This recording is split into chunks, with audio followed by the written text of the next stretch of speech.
Not exactly sure when Groundhog Day is, but I'll tell you, it certainly feels like we're living Groundhog Day every day, over and over and over.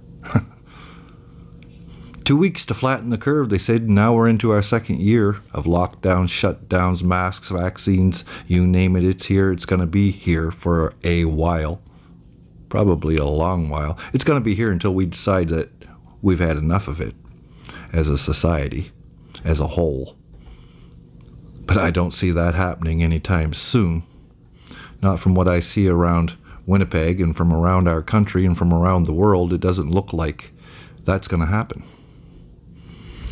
I'll tell you what this groundhog predicts this year. 4 more years of shutdowns and bullshit. Because if we do have an election here in Canada, I'm not sure when that is due, but it is due soon, I'm sure. I'll almost bet my bottom dollar that Mr. Justin Castro will be voted in again.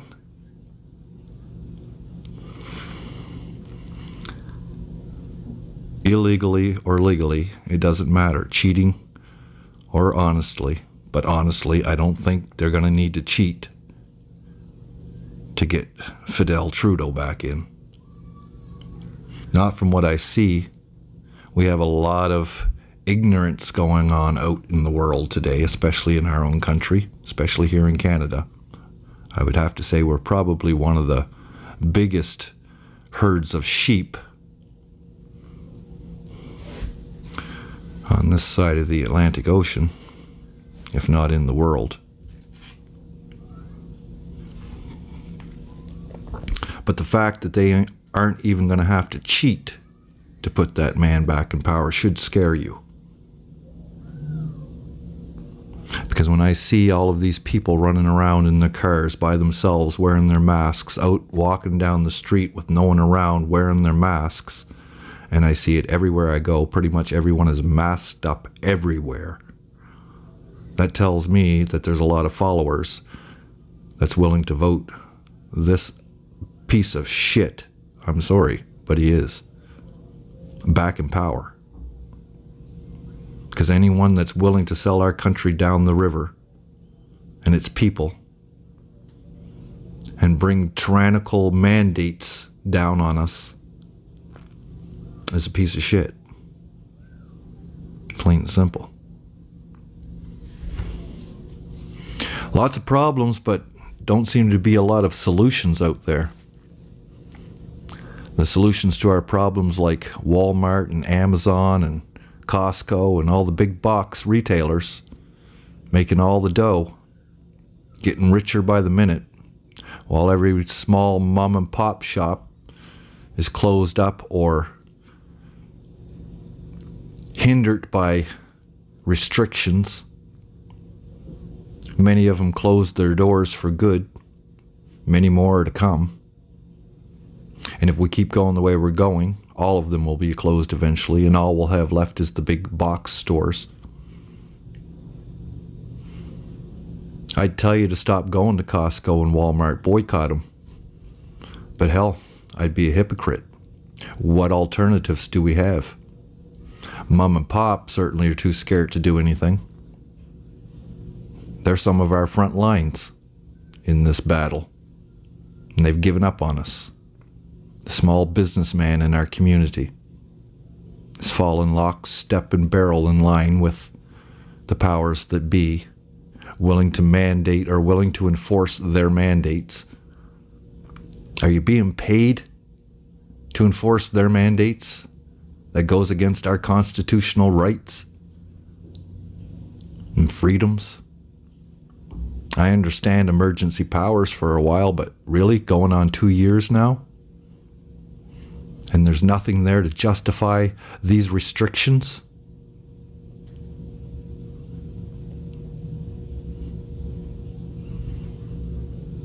I'm telling you, mom and pop shops, you want to keep your livelihood, you want to keep your life, you better stand up now, because there's not going to be much more time. Time's running out. If you want to continue with your businesses, I suggest you start bucking the system, opening up.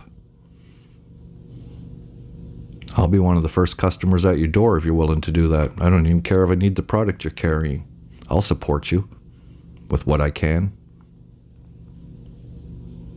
And I'm sure there's many more out there that would. Look no further than Adam Skelly down in Ontario with the barbecue. People came out in droves to support him. Meanwhile, the police, the RCMP, brought in their mounted police with their big horses to, I don't know what they planned on doing, trampling people, because they certainly pushed their way through with the weight of those horses through the crowds. Thanks to Rebel News, who was willing to put their people there to report. And don't tell me that they're fake news. All they did was stick their cameras there and let the fucking film tell the truth. Pardon my language.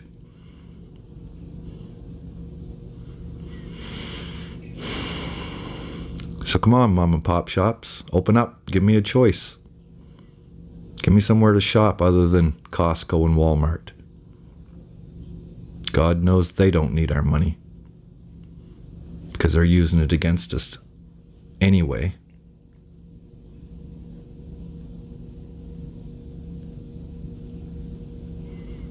The things that we need to fix our country, we're not going to get it.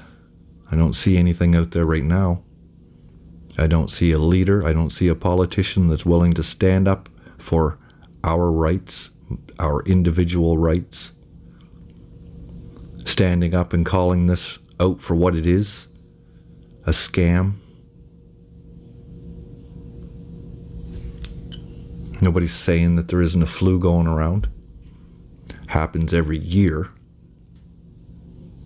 Which I tend to believe that I don't think the world naturally produces this shit. I think they produce it whatever and they spread it on us year over year over year.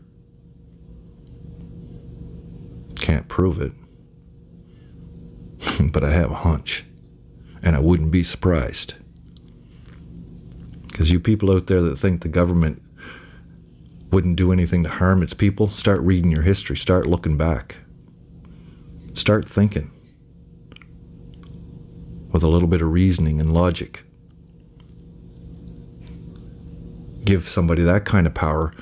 Why wouldn't they use it against the people? Look what you people have done to each other with the little bit of power they've given you.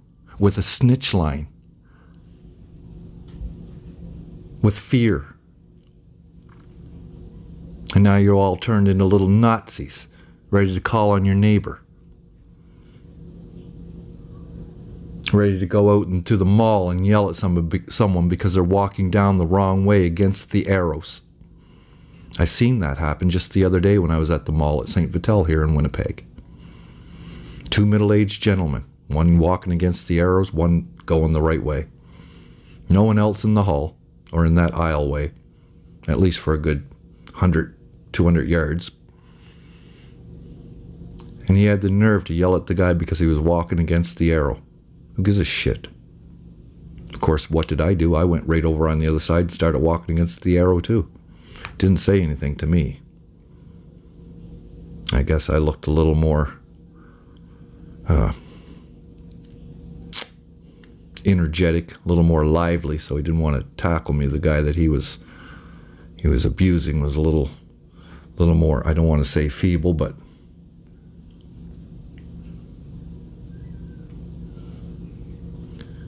and that's where we're at. We need a politician that's willing to stand up for you and I, willing to stand up for the truth, no matter what the cost. Because I've heard the saying for years, once these politicians get into power, they have no more say. Because they come to them and they say, which would you like? The gold or the lead? Can't prove it, but it wouldn't surprise me. What we need is somebody, and I don't care who it is. He doesn't need a PhD. He doesn't need to be a lawyer. He doesn't need to be a businessman. He doesn't need to be anything special. Could be a blue-collar worker, goes to work from 9 to 5. on the construction site. As long as he's got a little bit of common sense and understands the basics, my freedoms, our liberties, how government should work, he can stand up there and tell me he's willing to fight for my liberties, my freedoms, the right for me to live free without a mask, without a vaccine jabbed in my arm if I feel like it. Someone who understands that more government is not better. We need less. Someone who understands that the government needs to get out of the way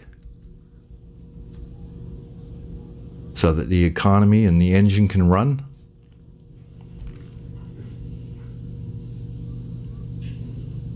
Someone understands that we don't need to print more money. We need to put a clamp on that. We need to shut her down. Because all that's going to do is inflate our dollar and cause us all to be broke. What we need will never get voted in. Because what we need is the truth, and people can't handle the truth. The truth is we need someone who's willing to go in there and say this scamdemic is a scam. Take your masks off, get back to work. Stop expecting the government to hand you $2,000 a month. Because we can't afford it. And if you think it's free, it's not. We're going to pay for it, one way or another.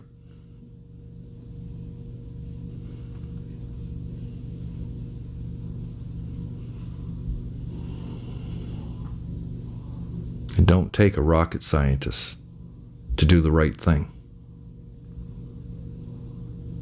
It takes someone with balls to stand up and say, bring it.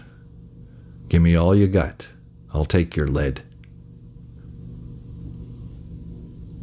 Because I'm not going to shut up, and I'm not going to sit down, and I'm not going to allow you to destroy humanity. I'm not going to allow you to destroy my country, my people, our people, us, society, whatever you want to call it.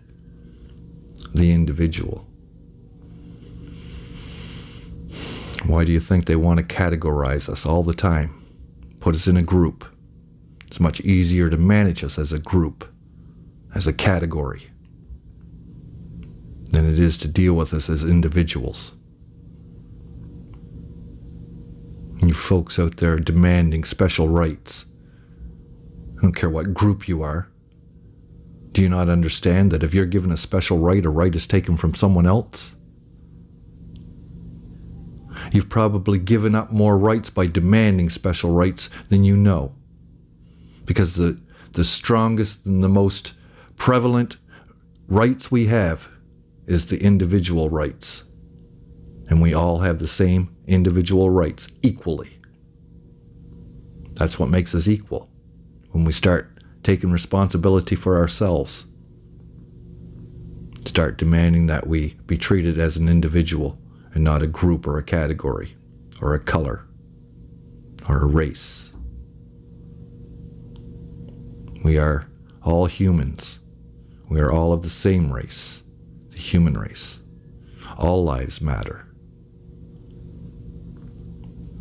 And if you don't believe that, then you're part of the problem. Have a good day.